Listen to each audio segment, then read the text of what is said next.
I'm Olivia, the unwanted sister sacrificed to the Alpha King. At my sister's funeral, he accused me of seduction, then tore my clothes on our wedding night, savagely biting the scars on my neck. What he doesn't know: when I uncovered my sister's murder, he chained me in the dungeon, whipping me with silver while growling, "You'll never be her." But he doesn't realize my blood cures his lycanthropy and our child holds the key to breaking the curse. Now my sister sustains a silver pistol at my temple. Story began. In the best royal hospital's delivery room, my sister, our Luna Queen, was giving birth to her baby. She had a perfect family and a perfect marriage. My mother clung to my father, and my sister's beloved husband, Alexander, our Alpha, stood anxiously by the door, his fists clenched, praying for good news. And also me, Olivia Miller, a family member who seemed like an outsider. I stood a little away from them and leaned on the wall. During the long wait, my thoughts flew to some past bad memories. I read cigarette butt pressed hard against the top of my hand. I screamed out in agony, covering my arm as I stumbled and fell. "Olivia, do you like the new scar?" my sister asked, looking at me with a smile. I don't say a word, looking down in silence. She snorted softly and left with her friend, laughing. My sister had always been the most favored one in the family. She earned all of the attention of my parents and even the whole pack. Why was the invisible daughter of the family. My mom never asked my sister about her faults when my sister and I fought. She always believed that I had initiated the dispute. She was even more oblivious to my sister tormenting me, as if she didn't need me as her daughter. My sister only moderated her behavior a little in front of Dad, but most of the time, Dad didn't care what was going on in the house. He had too many more important things to deal with. A scream snapped me out of my memories. I nurse ran out of the operating room in a panic. "Luna is bleeding a lot. We can't control the situation." Her sleeve was covered in stinging blood. "Why is this happening? Please do something." Alexander stared intently at the nurse, demanding that she take immediate action. "We will." Dad and Mom tensed their hands on each other. My heart tightened as well. At least, she was my only sister. I could hear the doctors shouting orders and nurses rushing to and fro, but it all seemed like background noise as I focused on my sister's cries. The sound was gut-wrenching, a raw display of agony that suddenly tore through me. Actually, my sister was not so bad when she was a baby girl. We used to share toys and cookies. But when she grew older, her attitudes changed quickly. She started to take me as her enemy rather than her sister. I tried to talk to her, but she never wanted me anymore. Hearing her gradually weakening cry, I clenched my fists, feeling helpless in the face of her suffering. I wished that I could take her pain away. I couldn't tell myself that I didn't care about her anymore. I wanted to run to her, to hold her hand and tell her everything would be okay. But I knew there was nothing I could do except wait and hope for the best. Despite all the pain and suffering she has caused me over the years, I still wanted to take away all her pain. After what felt like an eternity, the screams stopped snapping me out of my thoughts. The silence that followed was deafening. My eyes burned with tears as we awaited news from the doctors. I kept my eyes on Alexander, and with each passing second, I could see him breaking more. The doctor emerged from the room, his face grim and serious. It was a boy. His voice was cold and broken. His words burned into me as he confirmed our fears with just that one word. Was. He continued talking, but his words didn't stick with me. Everything became a blur, with only some words sinking in and cutting deeper into my heart. With the word dying, all the years of pain she had caused me melted away as I realized I was losing my sister. The pain in my chest became unbearable, but as I looked over at my mother and father, I knew that I had to be strong for them. Alexander rushed into the room, not waiting for the doctor to finish. We followed in behind him. My sister's breathing was shallow and labored as she lay there, her eyes fluttering open to meet Alexander's gaze, her voice barely above a whisper. "Alexander, my love, my king, I can't believe I'm leaving you so soon," she said, her voice hoarse with pain. "You promised me on our wedding day that you would love me forever. Please remember that promise." Alexander held her hand tightly, his expression pained. He laid it down, gently kissing her head. "I promise, my love, I will love you forever," he chucked out through sobs. My sister gave a weak smile, her eyes closing slowly as she took one final breath before slipping away from us. The room fell silent, the only sound being the quiet sobs of those who loved her. My mother lifted her head from my father's chest, her eyes burning into me. "It should have been you." She spat at me, her words burning deep as they hit me. I stood there frozen, not knowing what to do. My mother has always made it very clear that she doesn't like me, but for her to say something so cruel at a time like this was a new low for her. Before I was able to do anything, Alexander spoke, his voice stern but filled with pain and grief. "This has nothing to do with her. Please be quiet and have some respect for your past daughter." I couldn't stand to be in the room any longer. "I'm sorry," I'd above a whisper as I turned and left the room. My heart pounding in my chest, and my body was shaking uncontrollably.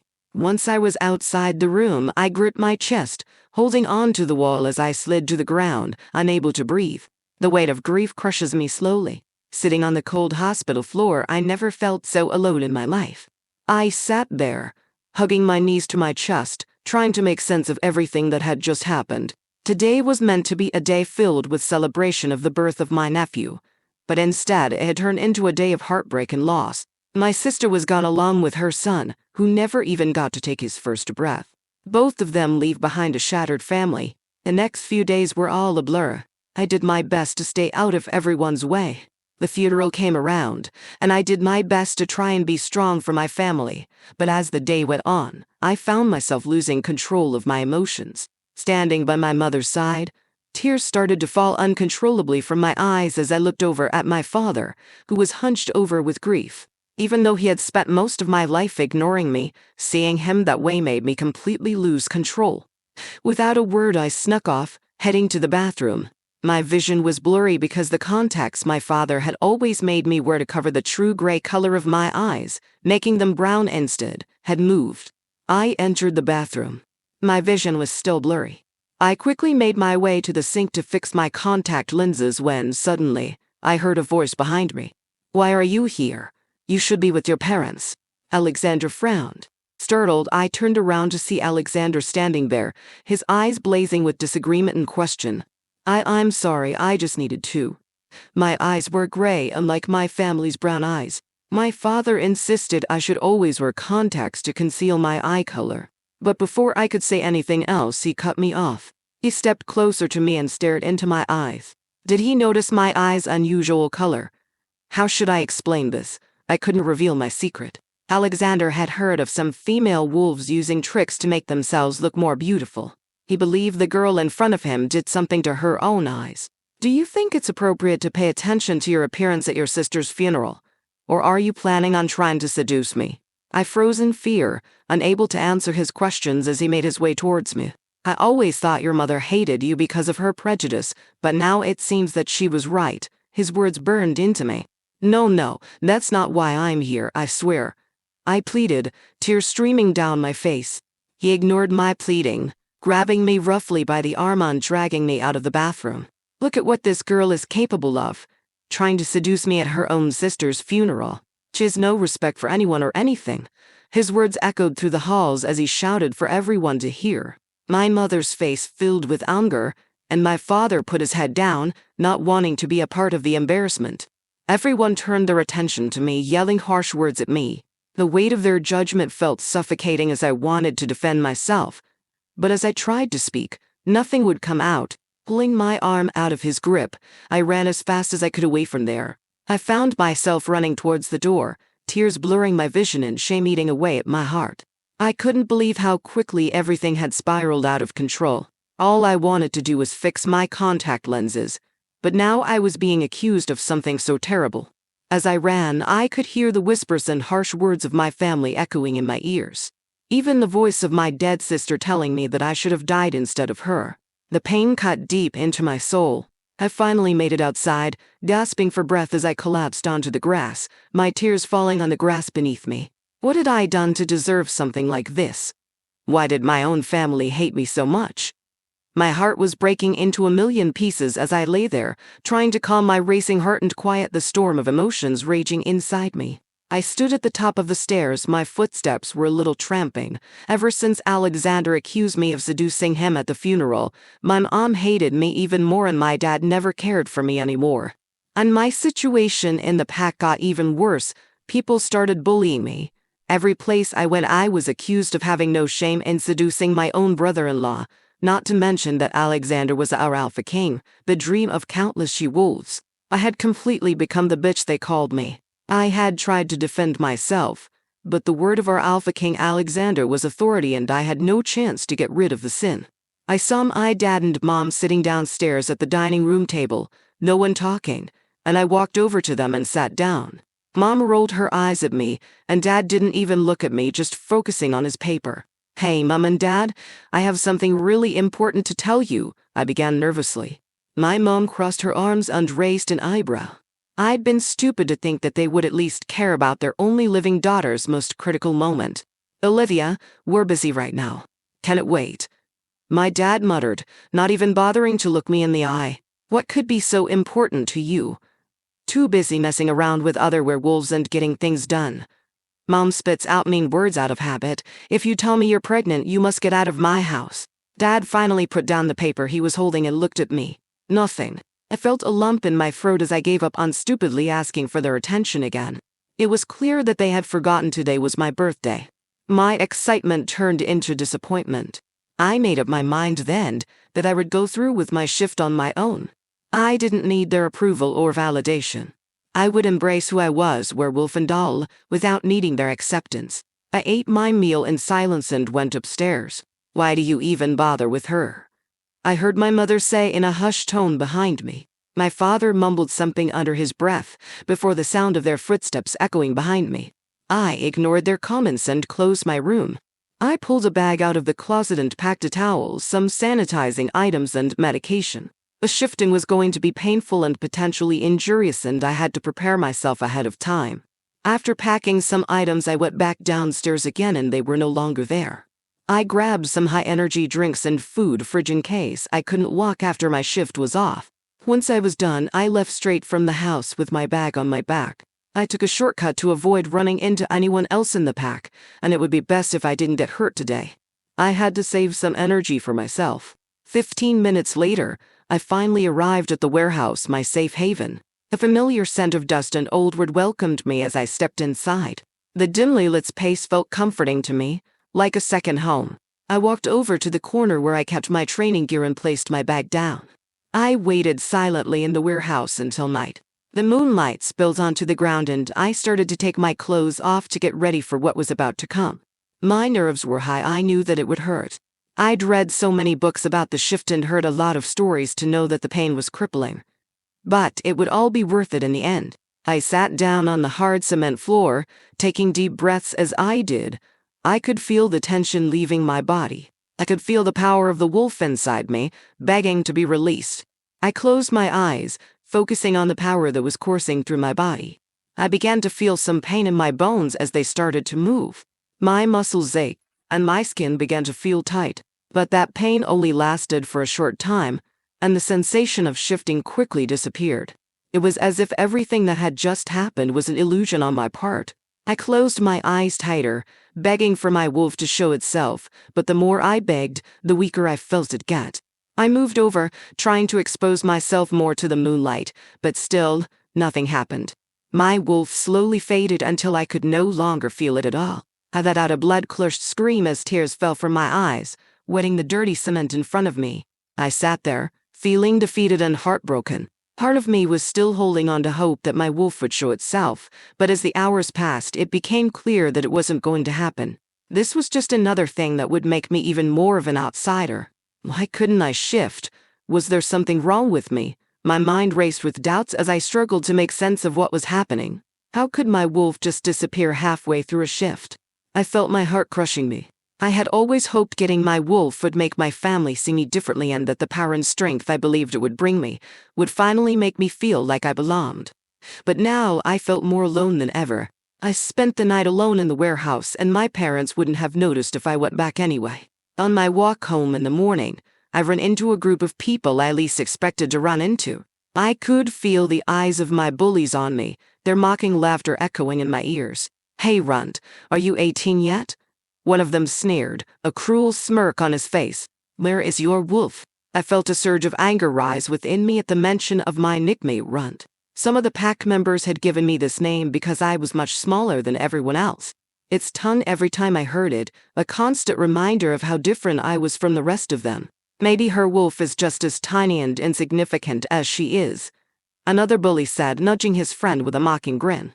Come on, show us your pathetic excuse for a wolf. Their words cut deep, but I refused to let them see how much they hurt me. I stood tall, chin held high as they continued to belittle me. She probably doesn't even have a wolf, one of them laughed. Look at her, she's too weak and worthless to be part of our pack. The insults kept coming, each word like a dagger aimed straight at my heart. And then, something inside me snapped. I couldn't take it anymore. The rage that had been simmering inside me for so long finally boiled over. Without thinking, I let out a growl and lunged at them, my fist flying as I fought back with all the strength I had. But they were too many. They easily overpowered me, their punches and kicks raining down on me until I could no longer fight back. I lay there on the ground, bloodied and bruised. They had beaten me down once again. They left me, dispersing on going about their day without a second thought of what they had done to me. No one here cared if I lived or died. I laid there, feeling broken and defeated. The pain in my body matched the ache in my heart. Oh goddess, if you can't give me a wolf and let my parents love me, then please tell me what the meaning of my life is. The pain from my poor choices yesterday woke me up. I still can't believe how stupid I have been, letting their words get to me the way they didn't. Allowing my anger to take control of me. I hardly paid any attention to my wounds yesterday.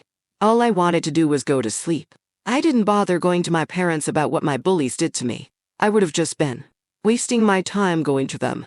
I told them when I was younger about being picked on. My mom just ignored me, and Dad told me not to go outside. If I stay home, then they wouldn't be able to get to me. I've learned over the years to deal with my pain alone. Going to the bathroom, I grabbed some concealer to cover my bruises as best as I could. I didn't want to leave the house looking as bad as I did. Standing in front of the mirror, trying to hide the bruises as best as I could, a voice suddenly echoed in my mind. It was soft and familiar. Olivia, it called out gently. Startled, I looked around the empty bathroom, wondering if someone had somehow snuck in without me noticing. But no one else was there. Who's there? I asked, feeling a shiver run down my spine. I am your wolf, the voice replied softly. My eyes widened in surprise. My wolf? What did that even mean? I don't understand, I said aloud, feeling a bit foolish talking to myself or whatever this voice was. Patience, Olivia, the voice replied softly. The moon will guide you when the time is right. Trust in your instincts and listen to me. Together we will discover our true potential. Excitement and confusion swirled within me as I tried to process what was happening. I couldn't contain my happiness as I rushed out of the bathroom, eager to share this incredible news with my dad. Finally, things were going my way, as I made my way to his office. But as I reached his office door, I heard raised voices coming from inside. Hesitating for a moment, I took a deep breath and pushed the door open. My heart sank as I saw my parents standing on opposite sides of the room, their faces contorted with anger and frustration. Dad, what's going on? I asked cautiously, trying to make sense of the tension in the room. My father turned to me with a troubled expression. Olivia, sit down, he said quietly, gesturing towards a chair in front of his desk. I obeyed, feeling a knot form in my stomach as I waited for him to speak. My mother's glare bore into me, making me feel smaller than ever. Olivia, the council has made a decision, my father began slowly.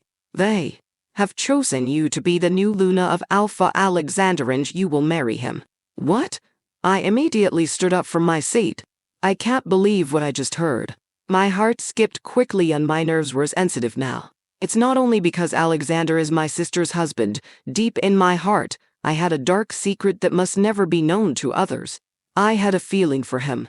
Yes, I was stupid to admire the king, my sister's alpha. He saved me from a hopeless situation before he first visited my home, and from then on, I took him as my savior, but I never thought I could be together with him, especially after he married my sister.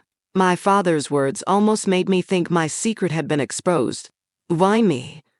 I blurted out, unable to hide my shock. How can I marry my brother-in-law? It's ridiculous. Ever since the misunderstanding at my sister's funeral where he thought I was trying to seduce him, he has hated me so much. How did he feel when he found out he was marrying the girl he thought was trying to seduce him at his wife's funeral? My heart trembled thinking about what he must think of me now. My mother scoffed. If you have any sense of shame, don't crawl into your brother-in-law's bed and steal your sister's man." Her words burn me, my eyes are full of tears. Why does the pain from my sister stay with me even after she's gone? I've learned to stay away from my sister since she stopped seeing me as a sister and family member. But fate is something that the more you want to stay away from, the more it will intervene in your life. My sister's shadow may stay with me forever. "Enough," my father said loudly. "The decision has been made. The king needs a reason to remarry after losing his previous Luna, and taking control of our mineral reserves would benefit both parties. The council sees this marriage as an opportunity for our pact to thrive under royal protection and for the king to secure valuable resources for his kingdom." My mother's anger flared even more. "I will not allow this," she exclaimed, her voice laced with anger. But my father held up a hand to silence her. "It's not up to you, Helen. A mating ceremony will be held soon, and Olivia will fulfill her duty as the new Luna." My mother's eyes narrowed at me, filled with disdain and disappointment. "You are nothing but a pawn in their game, Olivia. And he will never love you like she loved her sister." She raised her hand, slapping me hard across the face. A small whimper escaped my mouth as I felt the sting of her words, and my face burnt with pain from her slap. My father's face stayed the same as it always did, blank, and he remained silent. I held back tears as I stood up from my chair, feeling a mix of emotions swirling inside me. Anger, fear, sadness, and resignation all battled for dominance within me. "Please, Dad, don't make me do this," I begged, trying to keep my voice steady despite the raging inside me. "I don't want to become the Luna Queen and marry King Alexander." "Olivia," my father stared at me. "At least be a useful person for our pact this time."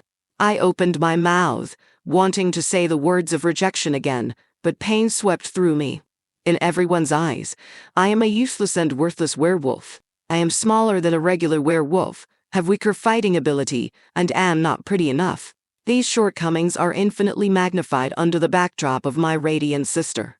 My parents hated me and ignored me because of this. My mother sneered at me before storming out of the room, leaving me alone with my father. "Alexander has been informed of your marriage and has agreed you will be meeting with him soon." My father gave out one last word. I turned and left the room, closing the door behind me. I rushed to my room, wanting to be alone to try and get my head around everything that was happening to me.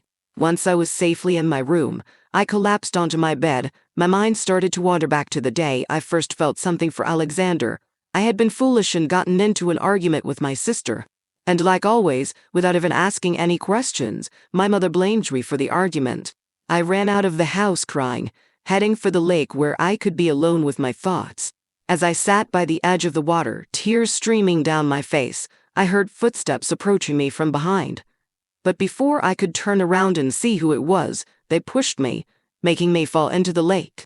I'd never learned how to swim, so I panicked, only making things worse. I thrashed in the water, my lungs burning as I desperately tried to stay afloat. Just when I felt like I couldn't hold on any longer, strong arms wrapped around me and pulled me to the surface. Gasping for air, I looked up to see Alexander's concerned face hovering above me. He had jumped in after me, risking his own life to save mine. Relief flooded through me as he swam us both back to shore. Once we were safely on land, I coughed up water and shivered from the cold. Alexander wrapped his jacket around me, his touch gentle yet comforting. "Are you okay?" he asked, awfully worry etched in his eyes. I shook my head, forcing the image of him to leave. He would never be that kind to me again. Knowing that the one you loved would never love you and even hate you so much was so painful. Marrying him would not bring me happiness. I stood in front of the mirror, tugging at the hem of the white dress that hung awkwardly on my body. The fabric was scratchy against my skin, and I couldn't help but feel out of place in it.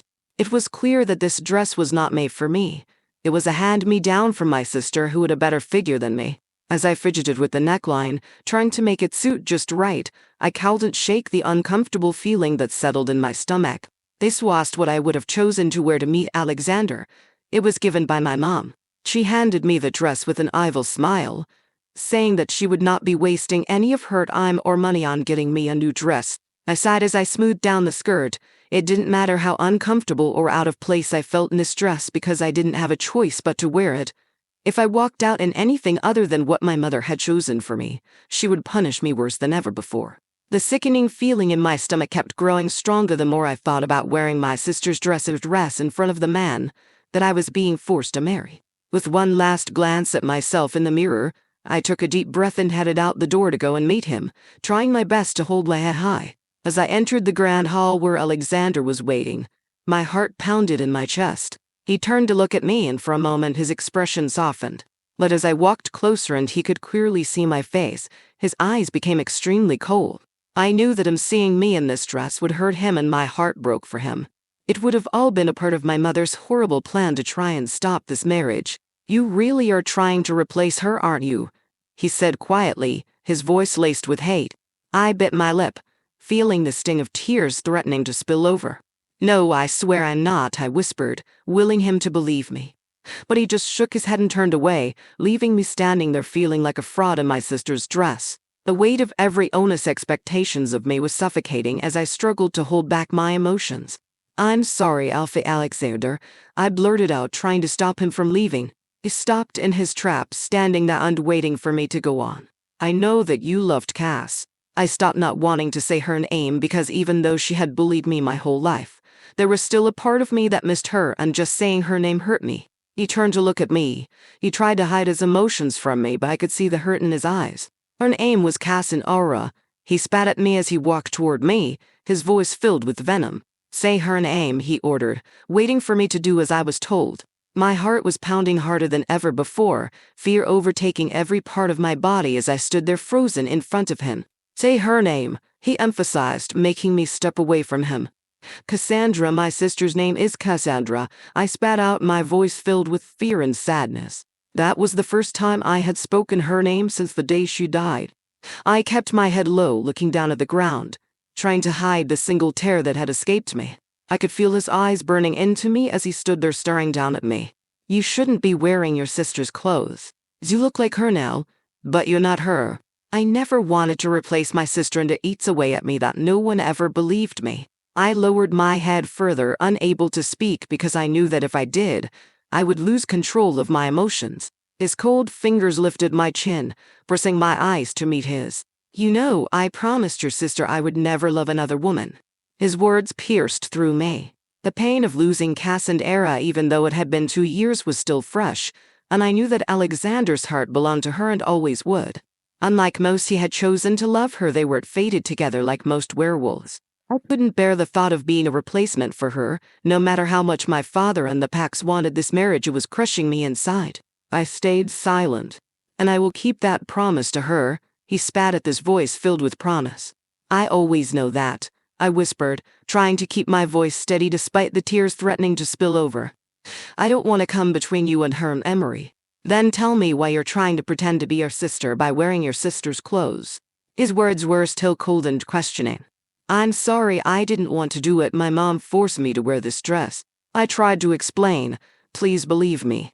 "How could you expect me to believe someone who tried to seduce me at your sister's funeral?" The pressure from Alexander made me breathless. No. I never thought of doing this.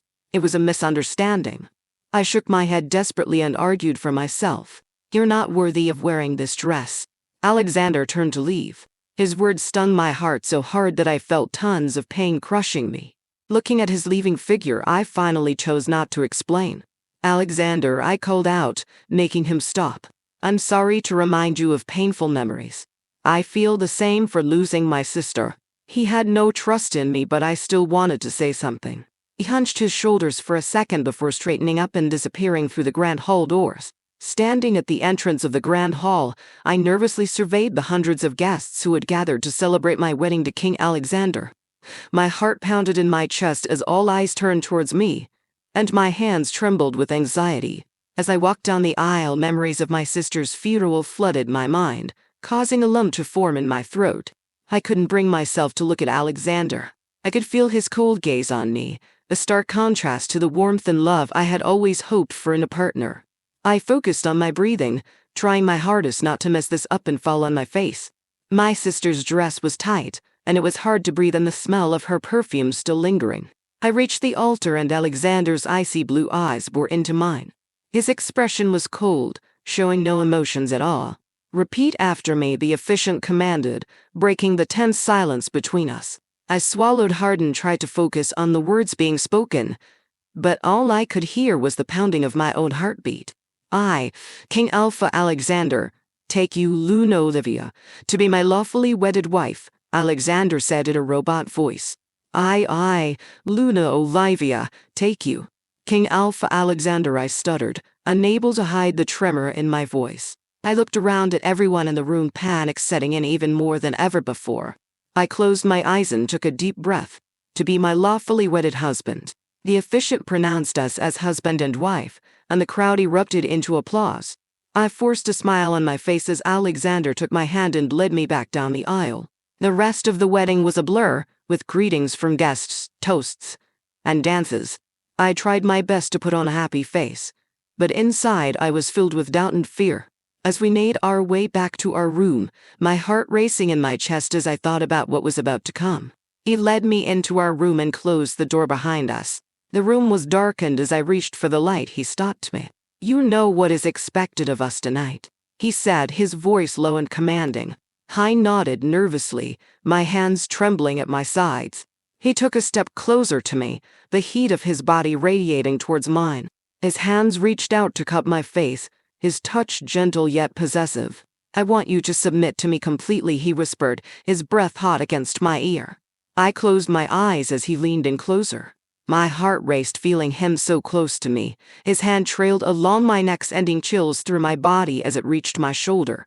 He turned me around, and as he undressed me slowly, his fingers brushing against my skin with a feather-light touch, I felt a heat building inside of me that I had never experienced before. I closed my eyes tight, reminding myself that he did not belong to me, and he never would, but I couldn't deny the electricity I felt from his touch. "Tell me you want this," Alexander whispered, his voice husky and filled with desire and lust. I hesitated for a moment, unsure of what to say. "I want this," I breathed out, my voice barely above a whisper. His hands trailed down my body, igniting every nerve ending as he explored every inch of me. The room was filled with the sound of our heavy breathing and the rustle of fabric as our clothes fell to the floor. He led me to the bed, and as he laid me down, I looked up into his eyes, and all I saw was lust and desire burning brightly within them. I knew deep down that this was wrong, that I shouldn't be giving myself to a man who didn't truly love me. One last time I reminded myself that this was what was expected of me. But as he hovered over me, my body screamed to feel him touching me, so I pushed my thoughts to the side, letting myself get lost in the moment. His hand trailed up my thigh. I arched into his touch, telling him that I was ready for him. He slowly slid his member inside of me. I let out a gasp as he did, the sensation of him filling me sending waves of pleasure coursing through my body. His movements were slow, each thrust pushing me closer to the edge. I couldn't help but moan in response, the sound echoing in the room as he continued to move within me. His pace quickened, his breathing growing ragged as he lost himself in the moment. I clung to him, my nails digging into his back as I urged him on. I felt myself teetering on the brink of release, a delicious tension building within me.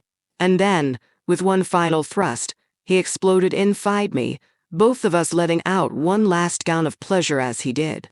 Alexander rolled off of me, his breathing still heavy as he reached for the sheet, wrapping it around himself as he stood up and made his way to the bathroom. I lay there, feeling a mix of emotions wash over me. Guilt, shame, and confusion clouded my mind as I tried to process what had just happened. As Alexander emerged from the bathroom, his expression cold like always, I quickly pulled a sheet around myself, suddenly feeling exposed and vulnerable. He climbed back into bed without a word, turning away from me as if I were nothing more than a stranger. I wanted to say something, anything to break the suffocating silence that hung between us. But I knew there was no point. He would never care about me, which I already knew, and I would just have to learn to live with that. I swallowed my tears and told myself in the heart that if I could not be his lover, at least I could be a good Luna to help him. This is the last thing I think, and then I let darkness overtake me.